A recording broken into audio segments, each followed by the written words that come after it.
देश में लगातार हिंदुओं के ऊपर हो रहे अत्याचार, देश की कोई भी पार्टी बांग्लादेश में हो रहे हिंदुओं के ऊपर अत्याचार पर अभी तक सामने खुलकर नहीं आई है। कि भारतीय जनता पार्टी जो खुलकर हिंदुत्व को बढ़ावा देती है, भारतीय जनता पार्टी भी बांग्लादेश में लगातार हिंदू मारे जा रहे हैं। भारतीय जनता पार्टी ने शेख हसीना को तो भारत में शरण दे दी, लेकिन बांग्लादेश में जो हिंदू मारे काटे जा रहे हैं उनके लिए, उनकी सुरक्षा के लिए भारतीय जनता पार्टी कोई कदम क्यों नहीं उठा पा रही है। बांग्लादेश में लगातार हिंदू बेटियों के साथ बलात्कार हो रहे हैं, हिंदुओं को काटा जा रहा है, हिंदुओं के जैसे तिलक देखा जाता है वैसे उनकी गर्दन काट दी जाती है, उनको प्रताड़ित किया जाता है। बड़े बड़े उद्योगपति, बड़े बड़े फिल्म स्टार, बड़े बड़े क्रिकेटरों के घर जला दिए गए, उन्हें बेघर कर दिया गया बांग्लादेश में। लेकिन भारतीय जनता पार्टी अभी भी शांत है।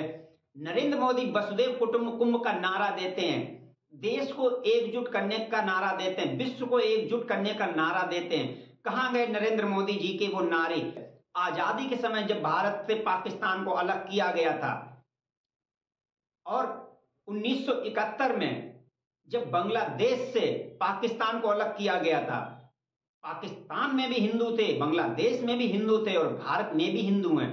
लेकिन पाकिस्तान से भी हिंदुओं का नामो निशान मिटा दिया गया, बांग्लादेश से भी अब वही सिलसिला शुरू हो चुका है। वहां पर लगातार हिंदू लड़कियों के बलात्कार हो रहे हैं, उनको काट दिया जाता है, हिंदुओं के कत्लेआम किए जा रहे हैं, उनके घर जलाए जा रहे हैं। भारतीय जनता पार्टी शांत है, पूरा विपक्ष शांत है।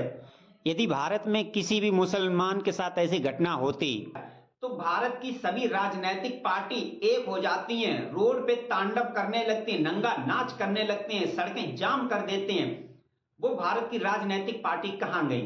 लेकिन बांग्लादेश में हिंदुओं के साथ हो रहे अत्याचार को लेकर के ना तो भारतीय जनता पार्टी सामने आ रही है, ना ही तो कोई विपक्ष सामने आ रहा है। क्या हिंदू वहां पर मरने के लिए ही हैं?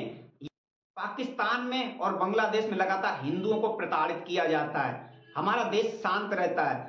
नरेंद्र मोदी जी, आपने बांग्लादेश की प्रधानमंत्री शेख हसीना को भारत में शरण दे दिए। कई महीने हो गए लगातार बांग्लादेश में हिंदुओं के साथ अत्याचार हो रहा है, लेकिन अभी तक भारतीय सेना कुछ नहीं कर पा रही है क्योंकि उसको ऑर्डर ही नहीं दिया जा रहा है। लेकिन बांग्लादेश की सेना को खुला आदेश है कि जो भी उपद्रव कर रहे हैं उनको रोका नहीं जाएगा। शेख हसीना जब बांग्लादेश से भागी और भारत आए तो उनको भगाने में व भीड़ को इकट्ठा करने में बांग्लादेश की पुलिस प्रशासन का पूरा सहयोग था। उन्होंने अपने देश से ही शेख हसीना को भगा दिया, लेकिन भारत की सेना कुछ नहीं कर पा रही है। बांग्लादेश में हिंदुओं के साथ हो रहे अत्याचार पर एक भी न्यूज चैनल के ऊपर कोई भी डिबेट नहीं हो रही है, किसी भी पार्टी से कोई सवाल जवाब नहीं किया। ये बड़ा चिंतनीय विषय है कि जब भारत के ही लोग बांग्लादेश के हिंदुओं का समर्थन नहीं करेंगे तो वहां की सरकार उनका समर्थन क्यों करेगी? आप इस विषय पर क्या सोचते हैं? अपनी राय